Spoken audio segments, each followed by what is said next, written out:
OnePlus ने अपना Nord C4 को इंडिया में लॉन्च कर दिया है और इस वाले वीडियो में मैं OnePlus Nord C3 के साथ इसका कंपैरिजन करने वाला हूं कि कितना अपग्रेड OnePlus Nord C4 में देखने के लिए मिलता है। इसका जो बेस्ट वेरिएंट है ना वो 25,000 से स्टार्ट होता है और अगर आप 4 अप्रैल को लेते हो तो OnePlus Buds आपको फ्री में देखने के लिए मिलेगा और एक्सचेंज ऑफर भी है। फिर 5 अप्रैल के बाद अगर आप लेते हो तो यहाँ पर कार्ड ऑफर भी मिलेगा 1500 का और एक्सचेंज ऑफर भी मिलेगा 2500 का। तो इस फ़ोन को आप और भी कम में पा सकते हो। और इंटरेस्टिंग बात तो ये है कि OnePlus Nord C3 का जो प्राइस है ना वो भी 25,000 ही है। देख रहे हो, जनरली जितने भी चाइनीज़ कंपनियां होती है ना वो कभी भी अपने फ़ोन को 4 नंबर के साथ लॉन्च नहीं करती है क्योंकि चाइना में 4 नंबर को अनलकी मानते हैं। बट पता नहीं क्यों OnePlus 4 नंबर के साथ इस फ़ोन को लॉन्च कर रहा है, या फिर हो सकता है वो सोचने लग गया कि हम अब चाइनीज़ नहीं रहे, अब हम इंडियन हो गए, या फिर कुछ और झोल झपाटा है, वो तो हमें नहीं पता यार। तो ज़्यादा टाइम वेस्ट नहीं करते हैं, सबसे पहले हम लोग इन दोनों ही फ़ोन के लुक और डिज़ाइन को कंपेयर करते हैं। तो इस फोटो और इस वीडियो पर आप इन दोनों ही फ़ोन के लुक और डिज़ाइन को देख सकते हो और अभी तक तो आपने अनबॉक्सिंग वीडियो वगैरह भी देख लिया है, तो आपने ऑलरेडी Nord C4 का डिज़ाइन देख लिया है। Nord C4 का डिज़ाइन Nord C3 से थोड़ा सा अलग है, ज़्यादा कुछ तो ऐसे डिफरेंट नहीं है, बस ऐसा लगता है कि इसमें भी 3 कैमरा का सेटअप है, बट दोस्तों यहाँ पर सिर्फ 2 ही कैमरा का सेटअप है। लेकिन Nord C3 जो था ना उसमें 3 कैमरा का सेटअप मिलता था। लेकिन आप लोग ज़्यादा चिंता मत करना, Nord C4 और Nord C3 का कैमरा सेटअप लगभग सिमिलर सा ही है। दोनों में ही 3.5 का जैक नहीं मिलता है, डुअल स्टीरियो स्पीकर दोनों ही फ़ोन में है और SD कार्ड लगाने का ऑप्शन भी दोनों ही फ़ोन में देखने के लिए मिलता है। प्लास्टिक का फ्रेम है, प्लास्टिक का बैक है। वैसे तो दोनों का ही डिज़ाइन मस्त है, दिखने में भी एकदम बेजोड़ मस्त लगता है, बट हो सकता है किसी को Nord C3 का पसंद आ जाए डिज़ाइन और किसी को Nord C4 का पसंद आ जाए, ये अपना अपना चॉइस है। और एक बात, दोनों ही फ़ोन में अलर्ट स्लाइडर देखने के लिए नहीं मिलता है। अब हम लोग इन दोनों ही फ़ोन के डिस्प्ले को कंपेयर कर लेते हैं। इसके डिस्प्ले में ना ज़्यादा अपग्रेडेशन नहीं है और वैसे ज़रूरत भी नहीं था ज़्यादा अपग्रेडेशन का। पिछला बार का जो डिस्प्ले था वो काफ़ी मस्त था, एकदम फ्लूइड एक्सपीरियंस देता था। दोनों ही फ़ोन में 6.7 इंच का full HD plus 120 hertz refresh rate वाला एक फ्लूइड एमोलेड डिस्प्ले देखने के लिए मिलता है। लेकिन इस बार ना Nord C4 में एक्वा टच का फीचर्स दिया गया है। जिन लोगों को नहीं पता एक्वा टच के बारे में बता देता हूँ। अगर आपका हाथ गीला है या फिर आपका डिस्प्ले में कहीं पानी गिर गया बारिश वगैरह से, हालांकि आजकल तो गर्मी का मौसम है, बारिश तो हो नहीं सकता, बट बाय चांस कभी ऐसा हो गया तो आपका डिस्प्ले अच्छे से काम करेगा। आपने देखा होगा ना कि कुछ डिस्प्ले, अगर उस डिस्प्ले में पानी आ जाता है फिर आपका हाथ गीला होता है तो वो अच्छे से काम नहीं करता है। तो इस फ़ोन के साथ वो दिक्कत नहीं होगी।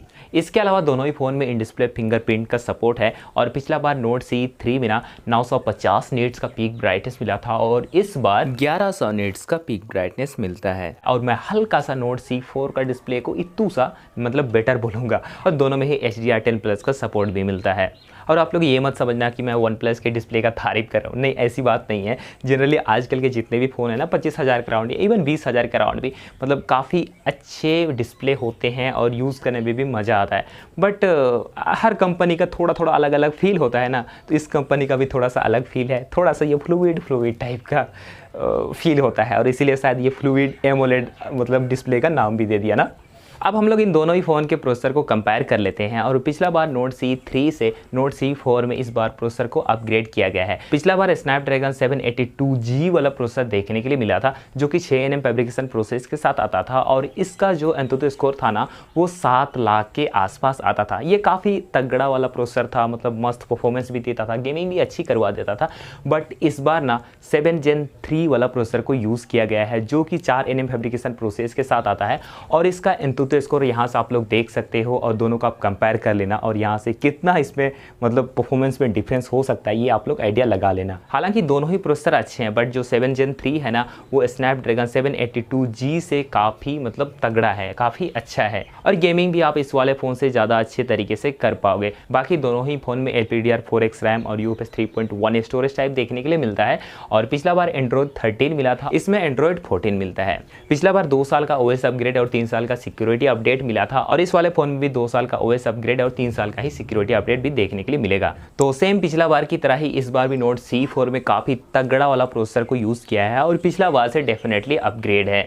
अब हम लोग दोनों ही फ़ोन के कैमरास के बारे में बात कर लेते हैं। तो नोट C3 जो था ना उसमें 3 कैमरा का सेटअप मिलता था बैक के साइड में, और नोट C4 जो है ना उसमें सिर्फ 2 ही कैमरा का सेटअप मिलता है। लेकिन ऐसा मत समझना कि पिछला बार का मतलब 3 मिला था, इस बार तो 2 ही मिल रहा है। आप लोग ऐसा समझ सकते हो कि दोनों ही फ़ोन में 2-2 कैमरा का ही मतलब सेटअप है, क्योंकि जो नोट C3 में जो तीसरा कैमरा था ना वो 2 मेगापिक्सल का माइक्रो कैमरा था। वैसे भी वो तो यूज़ का नहीं ही था, मतलब मैं यूजलेस उसको बोलता हूँ। पिछला बार नोट C3 में ना 50 मेगापिक्सल का कैमरा सेंसर मिला था, जो कि OIS के सपोर्ट के साथ आता था, और ये सेंसर सोनी का था IMX890। ये काफ़ी तगड़ा सेंसर है। नोट 3 वगैरह में और 11R वगैरह में यही सेम सेंसर देखने के लिए मिल रहा था। लेकिन इस बार ना कैमरा तो 50 मेगापिक्सल का ही है, लेकिन दूसरा सीरीज का है, सोनी LYT600, और ये भी OIS के सपोर्ट के साथ आता है। वैसे तो दोनों का ही कैमरा सेंसर काफ़ी अच्छा है और ज़्यादा अच्छा बुरा नहीं बोला जा सकता, लेकिन जो नोट C4 में यूज़ हुआ है ना कैमरा सेंसर वो लेटेस्ट वाला है, तो हल्का सा हम लोग यहाँ पे उसको बेटर बोल सकते हैं।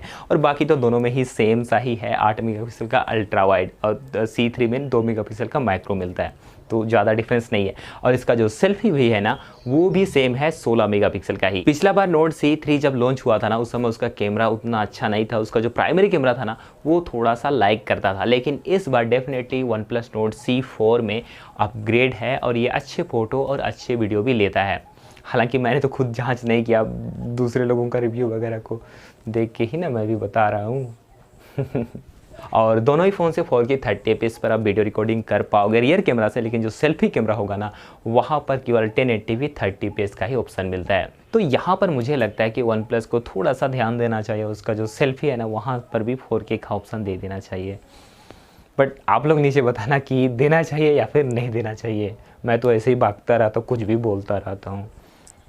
अब चलो हम लोग इसके बैटरी और चार्जिंग स्पीड को कंपेयर कर लेते हैं। तो पिछला बार 5000 mAh का बैटरी मिलता था और 80 वाट का फास्ट चार्जिंग मिलता था, लेकिन इस बार नोट C4 में इसके बैटरी और चार्जिंग में OnePlus ने अपग्रेड किया है। इसमें 5500 mAh का बैटरी मिलता है और चार्जिंग स्पीड भी 100 वाट का देखने के लिए मिलता है। तो इस बार डेफिनेटली चार्जिंग स्पीड में भी और बैटरी में भी अपग्रेडेशन है, मतलब ज़्यादा टिकेगा भी, और चार्ज तो वैसे शायद सेम टाइम में ही चार्ज हो जाएगा, क्योंकि चार्जर बढ़ाया है तो वैसे बैटरी का साइज भी बढ़ाया है ना।